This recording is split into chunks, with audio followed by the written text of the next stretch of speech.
Voy a estar hablando sobre la detección de asentamientos informales usando imágenes satelitales, en particular imágenes ópticas y de tipo SAR. Comencemos un poco con la agenda para hoy. Primero voy a dar una breve introducción sobre Dimaxion Labs, lo que hacemos, nuestra motivación. Después voy a intentar motivarlos a ustedes al por qué queremos usar imágenes satelitales y algoritmos de Machine Learning. Después voy a pasar a comentar sobre dos tipos de imágenes en particular, que son las del satélite Sentinel-1 y Sentinel-2. Quiero hacerles una comparación entre estas y mostrarles los pros y contras de cada una. Y finalmente voy a dar una introducción a algunos modelos de Machine Learning, de segmentación, y les voy a presentar dos herramientas, una que es UnetSec y otra que es AppRoc, que son particularmente útiles para este tipo de estudios. Al final les voy a dejar una lista de links que capaz les sean de utilidad. Comencemos entonces.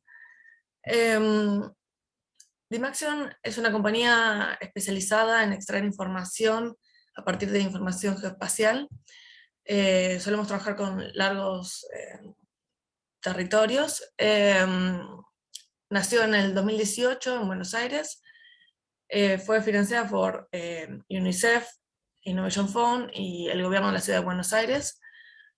Tenemos una filosofía open source para la creación de estas herramientas. Dejo ahí algunos links a los principales repositorios que brindamos. Nosotros trabajamos principalmente en tres líneas. La primera es relacionada a la humanidad, de la comunidad y la organización. En esta área solemos hacer la detección de asentamientos informales, la detección de áreas propensas a inundaciones, y combinamos toda esa información en diferentes tipos de reportes que después damos a los gobiernos para que tomen, para que generen obras públicas o políticas públicas. También trabajamos con la agricultura, en este caso hacemos clasificación de cultivos y combinamos esa información con la detección de áreas de riesgo. De este modo los productores pueden planear mejor sus cosechas para los próximos años. Y por último, pero no menos importante, también trabajamos con la conservación del medio ambiente.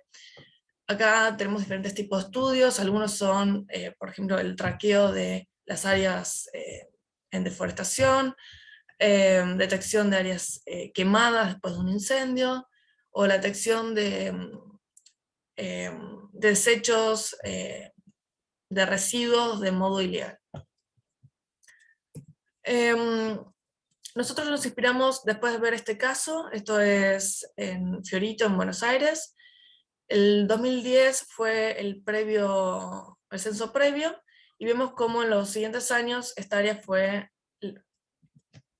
tomada por completo, y los datos quedaron desactualizados. Recién este año fue el último censo, entonces todo este tiempo los datos estuvieron desactualizados. Entonces, nuestro objetivo es poder hacer un update de los datos más frecuente, trabajar con grandes extensiones territoriales, trabajar de modo rápido y económico, y poder hacer updates más frecuentes de los diferentes datos. Con toda esta información y todos estos puntos queremos extraer información para la toma de decisiones. La línea de trabajo es generalmente como vemos acá, tomamos las imágenes satelitales, pero también puede ser imágenes de dron o de diferentes fuentes, las combinamos con las anotaciones o lo que llamamos la verdad de campo, almacenamos toda esa información y luego corremos nuestros modelos de Machine Learning para generar diferentes tipos de salidas, como por ejemplo dashboards, maps, reportes y alertas y notificaciones.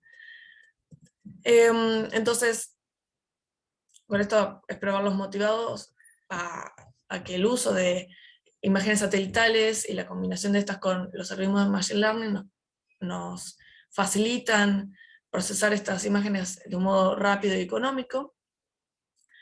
Hoy les voy a presentar una herramienta que se llama UnetSec, que es una herramienta desarrollada como una librería de Python, que se utiliza para entrenar y predecir para este tipo de estudios. Y también les voy a presentar otra herramienta que se llama SAPROC, que fue generada debido a que muchos de estos algoritmos de Machine Learning requieren un tipo de datos muy particular para el entrenamiento. Entonces esta herramienta SAPROC permite procesar estas imágenes para que tengan la estructura necesaria para los diferentes algoritmos de Machine Learning, y así poder crear los datasets de entrenamiento y predicción.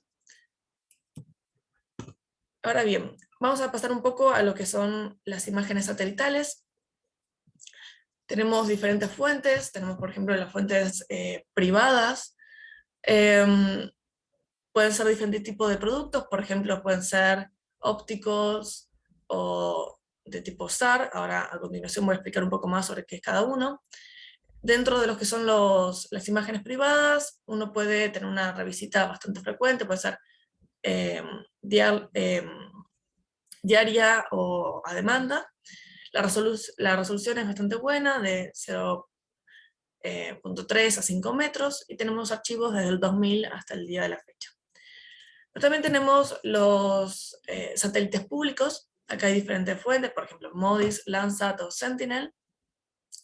La revisita es un poco menor, puede ser semanal o cada 2 semanas.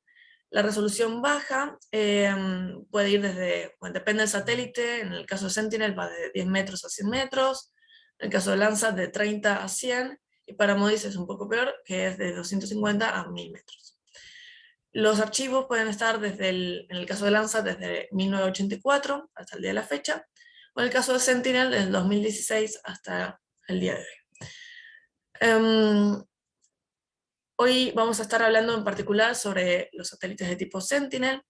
Hay diferentes satélites, Sentinel 1, 2, 3, bueno, así hasta 6. Cada uno de ellos tiene un objetivo diferente, se utiliza para diferentes tipos de estudios.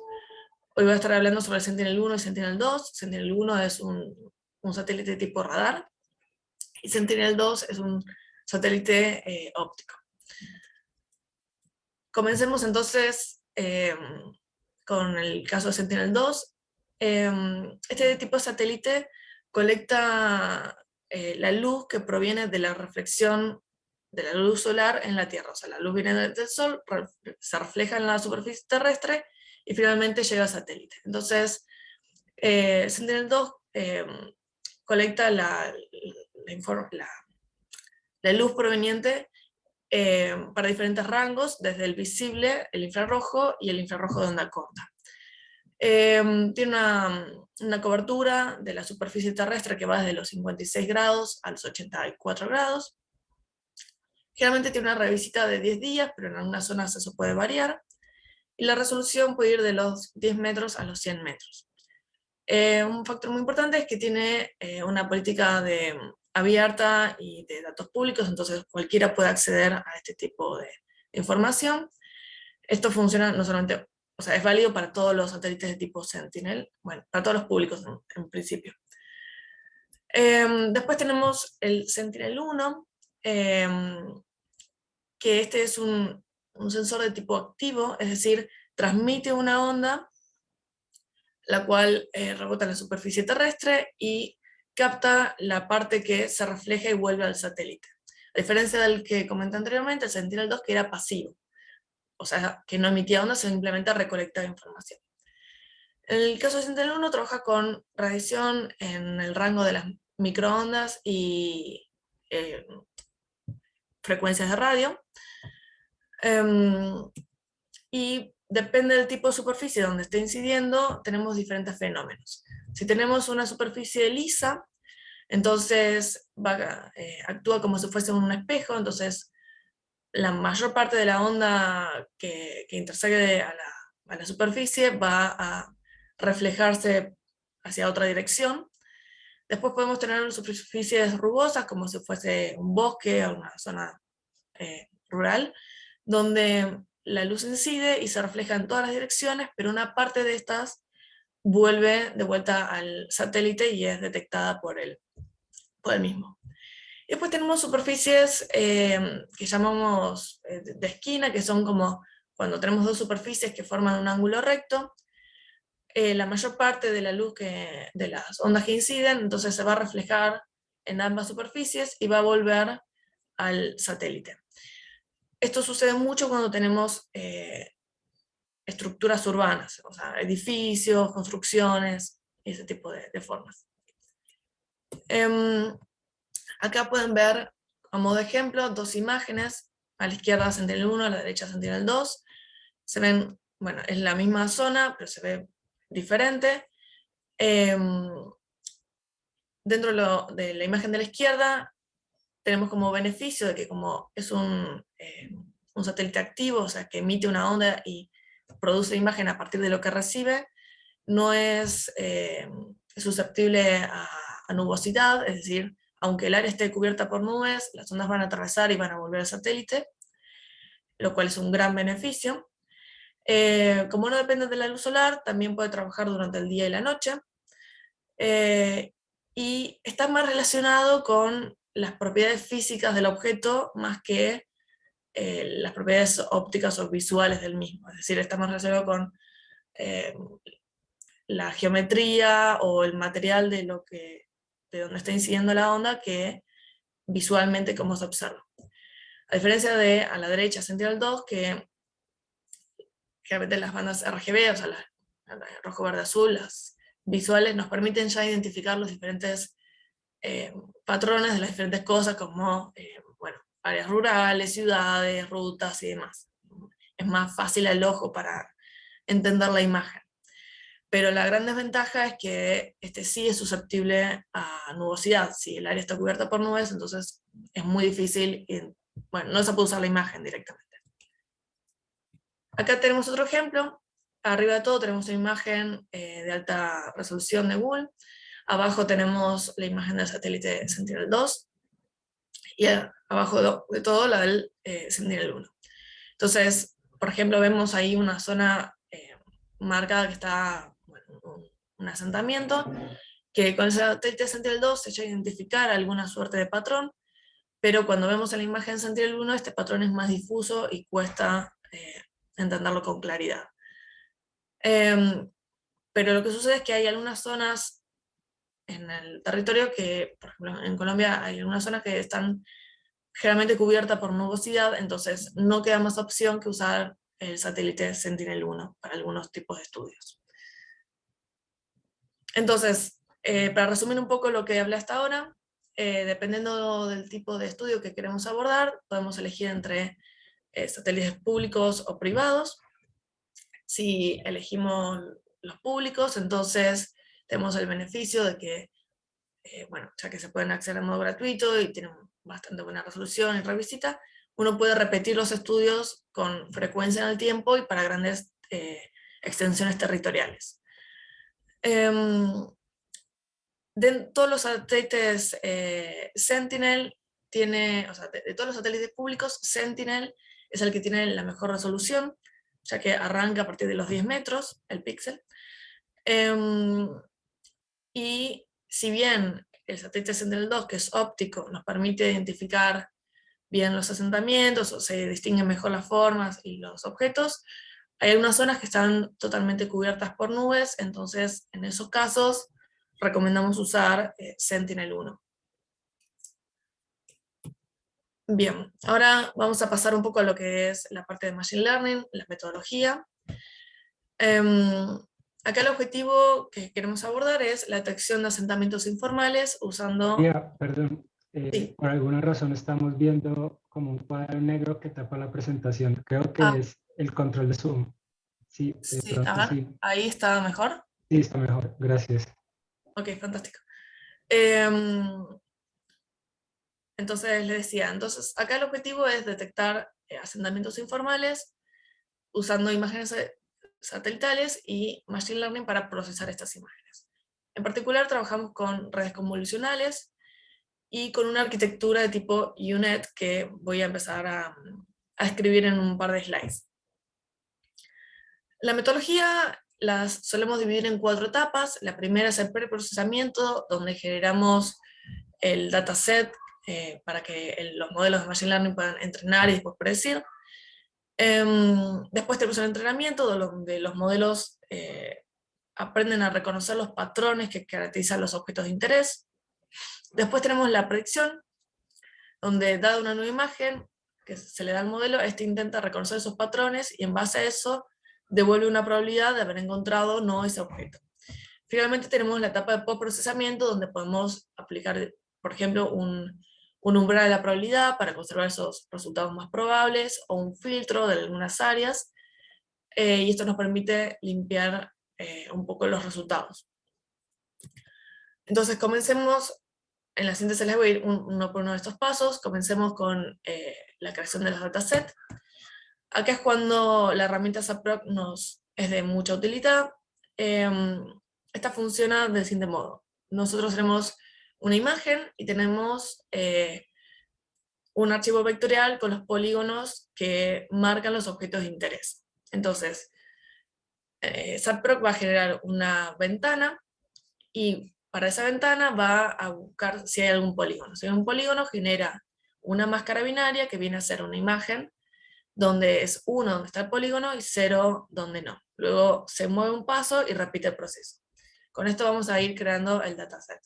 En la parte de arriba vemos cómo funcionaría para Sentinel-2, para Sentinel-1 y abajo para Sentinel-2. Hay diferentes parámetros que uno puede cambiar, por ejemplo, el tamaño de la ventana. Esto es importante porque los objetos tienen que poderse distinguir, o sea, uno no puede ver la imagen como muy de cerca ni muy de lejos, porque entonces los patrones podrían ser difíciles de poder aprender para el modelo. También podemos cambiar el step size, a veces es necesario usar un step size menor que el tamaño de la ventana, que el size, y esto nos permite reutilizar algunas partes de la imagen, de modo de incrementar la cantidad de datos de entrenamiento. Es muy sencillo de utilizar, uno simplemente instala la librería, después define el size y el step size, la ruta a la imagen original, y después la ruta de destino donde va a dejar el dataset, también la ruta al archivo vectorial que delimita las zonas de interés o de verdad de campo, y con este comando SAPROC start chips muy sencillamente podemos crear entonces el dataset de imágenes y máscaras. Pasemos ahora un poco a lo que es el modelo de UNetSec, el entrenamiento y la predicción.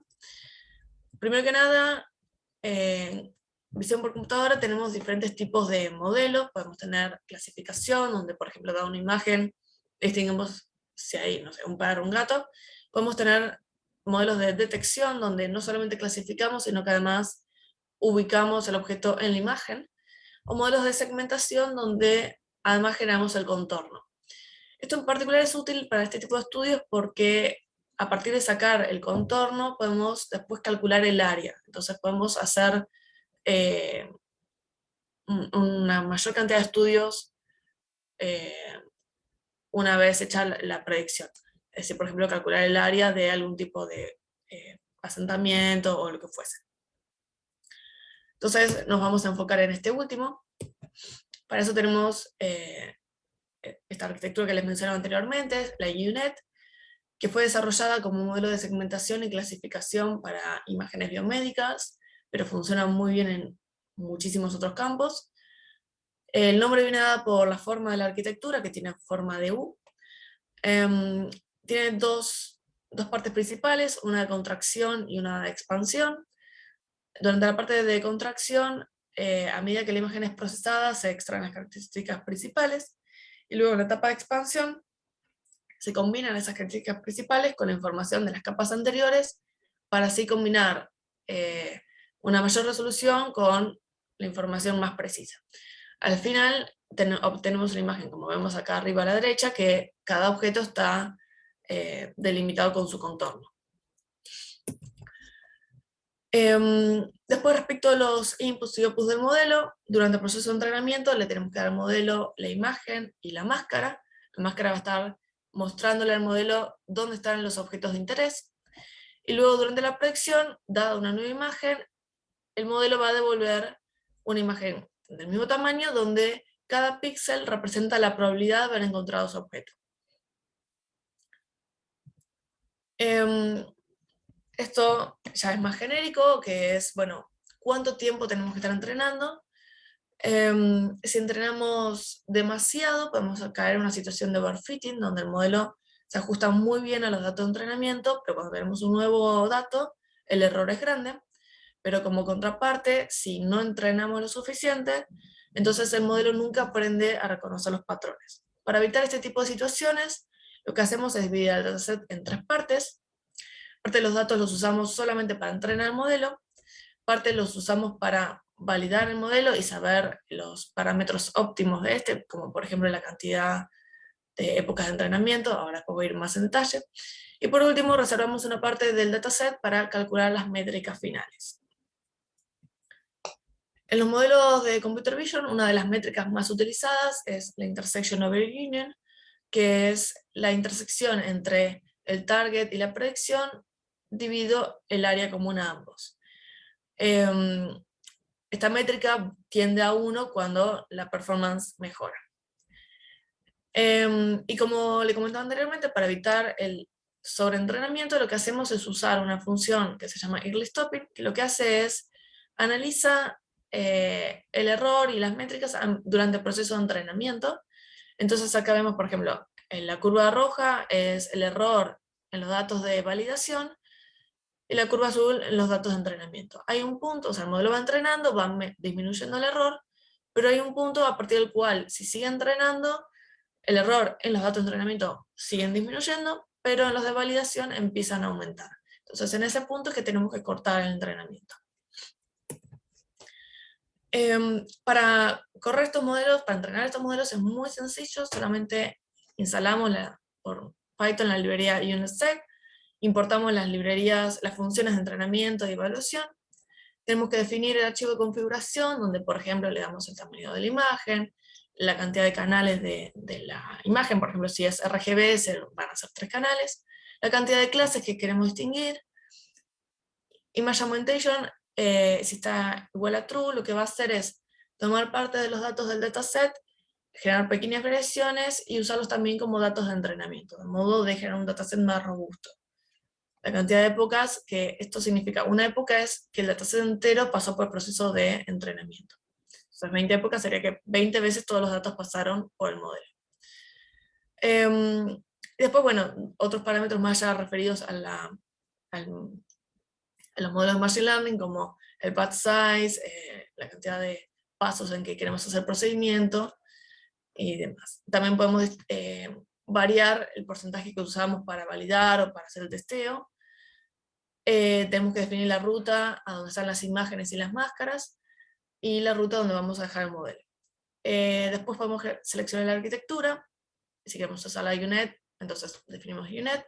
Existe otra que es UNet++, no voy a entrar en detalle, pero es muy parecida, solo que también requiere más datos de entrenamiento. Evaluate True lo que va a hacer es, al final del entrenamiento, imprimir las métricas finales del proceso. Y finalmente class weight lo que hace es, si nosotros vamos a distinguir entre varias clases y no están balanceadas, entonces uno puede forzar a que esté un poco más parejo el entrenamiento, poniendo pesos diferentes, ¿no? Entonces el peso más grande va a ir a la clase minoritaria. Tenemos una función para visualizar un poco los datos que es Plot Data Generator. Esto lo que va a hacer es mostrar algunas de las imágenes y máscaras que el modelo utiliza para entrenar. Esto es importante porque nos permite ver si los objetos se llegan a distinguir en ese tamaño de imagen que elegimos. Finalmente, con el train, corremos el entrenamiento. Después pasamos a la parte de predicción. Acá le vamos a dar al modelo una nueva imagen. Está un poco recortada, pero dada la imagen nos devuelve una imagen igual, pero con la probabilidad. O sea, valores oscuros es baja probabilidad, valores más claros es mayor probabilidad. Y la predicción es muy sencilla, bastante similar a lo anterior. Importamos las funciones de predicción, definimos el modelo que va a ser el que generamos anteriormente, definimos entonces la ruta a los archivos donde vamos a correr la predicción, la ruta donde queremos dejar los resultados de la probabilidad, batch size, la ruta del modelo que entrenamos en el paso anterior, el tamaño de la imagen, número de canales, número de clases y el peso de cada clase. Luego corremos la predicción y podemos también graficar algunos de los resultados. Finalmente, tenemos la etapa de postprocesamiento, donde acá se pueden aplicar diferentes opciones. Por ejemplo, uno puede filtrar los datos diciendo, bueno, me interesan aquellos que tienen mayor probabilidad, entonces, dada una imagen, tenemos la predicción, pero podemos filtrar con algún valor de probabilidad los datos, de modo que quedarnos con los que sean más probables. También podemos aplicar procesos de poligonización, ya que a veces nos interesa pasar a un archivo vectorial. Entonces, dada la imagen final de resultado, podemos poligonizarla para obtener una suerte de vector de cada región detectada. Por ejemplo, acá tenemos un ejemplo donde tenemos bueno, la imagen de Sentinel-2 debajo, arriba está la predicción, graficada como una imagen en probabilidad, con un poco de transparencia para que se vea un poco la zona. Y cuando aplicamos un umbral de probabilidad de 0.5 y además vectorizamos eso, podemos obtener los polígonos de las diferentes zonas detectadas. Una vez que tenemos esto, podemos hacer diferentes procesos, como por ejemplo filtrar y remover las áreas pequeñas, de modo de sacar un poco el ruido de la imagen. También podemos calcular el área en metros de cada una de estas zonas, o diferentes tipos de procesos como distancias a caminos, distancias a diferentes zonas, bueno, todo un tipo de proceso que es muy fácil de hacer con imágenes vectoriales. También podemos trabajar de un modo diferente, podemos trabajar con la imagen de probabilidad. En este caso muestro la imagen de Sentinel-1, a la derecha está, bueno, esa imagen con arriba la imagen de la probabilidad que devolvió el modelo, donde detecta diferentes zonas, y uno puede combinar esa información con otro tipo de información georreferenciada, como por ejemplo información de un censo o de diferentes cuestiones que nos puedan filtrar los datos o, bueno, clarificar, dar un poco más de información al respecto sobre el objetivo que queremos. Entonces, en este caso, una vez que los datos son filtrados, quedamos en que detectamos solamente estas zonas como resultado final. Cada uno de estos tipos de procesos va a depender del estudio que queramos abordar, de qué es lo que nos interesa, qué información disponemos muchas veces, así que eso depende mucho del tipo de estudio.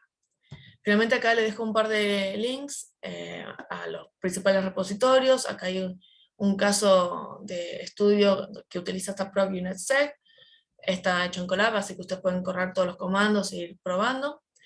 Y bueno, para este caso de estudio también se hizo una nota, con lo cual está más detallado todo el proceso. Ya, muchas gracias.